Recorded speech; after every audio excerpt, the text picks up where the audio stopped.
जय हिंद सभी को। आशा करती हूँ कि आप सब अच्छे होंगे। तो आज मैं आपके लिए एक कहानी लेकर आई हूँ। ये कहानी है जैसे फैमिलीज़ में होती है बहू और सास की बातें, या फैमिली में जितने भी फैमिली मेम्बर्स होते हैं उनकी बातें। तो ये कहानी सास और बहू के रिलेशन पे ज़्यादा प्रभाव डालती है। तो बात ऐसी होती है कि बड़ी बहू ने कहा कि माँ जी का सबसे अनमोल तोहफ़ा मुझे चाहिए। यानी कि ये कहानी एक सास और बहू के बारे में है। तो कहानी है कि अनिल जी अपनी पत्नी के साथ अपनी रिटायर्ड जिंदगी बहुत हंसी खुशी गुजार रहे थे। उनके तीनों बेटे अलग अलग शहरों में अपने अपने परिवारों के साथ रहते थे। उन्होंने रूल्स बना रखा था कि दिवाली पर तीनों बेटे सपरिवार उनके पास आते थे। वे एक सप्ताह कैसे मस्ती में बीत जाता था कुछ पता ही नहीं चलता था। कैसे क्या हुआ उनकी खुशियों को जैसे नज़र ही लग गई। अचानक मीना जी को दिल का दौरा पड़ा। एक झटके में उनकी सारी खुशियां बिखर गई। तीनों बेटे दुख समाचार पाकर दौड़े आए।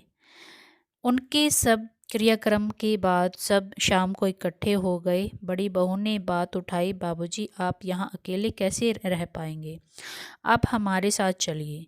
नहीं बहू, अभी यहीं रहने दो, यहाँ अपनापन है। बच्चों की गृहस्थी में कहते कहते वो चुप से हो गए।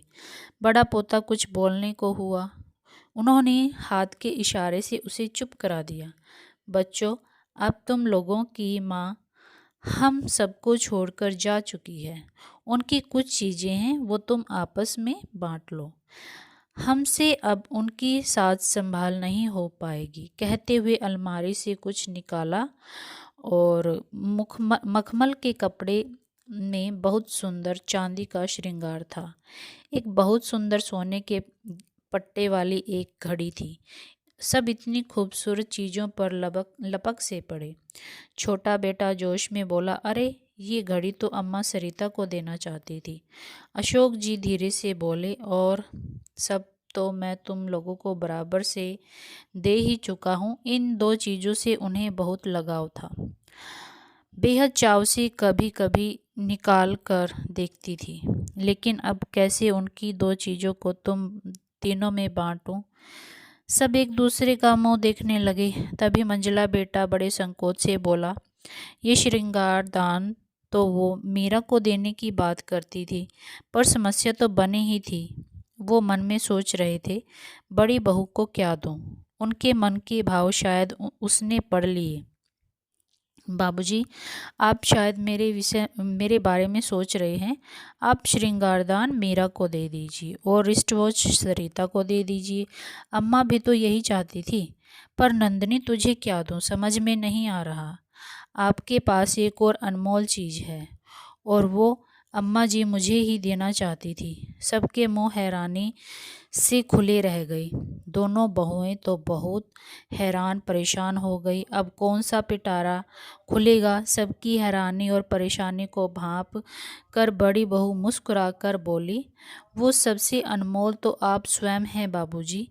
पिछली बार अम्मा जी ने मुझे कह दिया था, मेरे बाद बाबूजी की देखरेख तेरे जिम्मे है।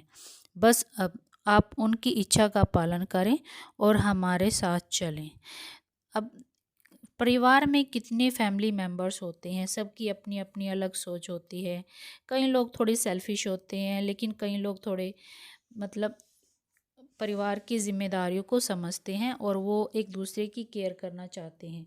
वो चीज़ों से ज़्यादा लोगों की परेशानियाँ होती हैं, जो फैमिली मेम्बर्स होते हैं उनकी परेशानियों को समझते हैं और वो दिल से उनका साथ देना चाहते हैं।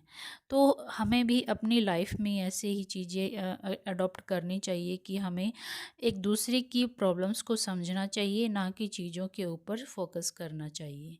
धन्यवाद। आशा करती हूँ कि आपको मेरी स्टोरी अच्छी लगी होगी और प्लीज़ मेरे चैनल को सब्सक्राइब कीजिए, शेयर कीजिए और लाइक कीजिए। धन्यवाद।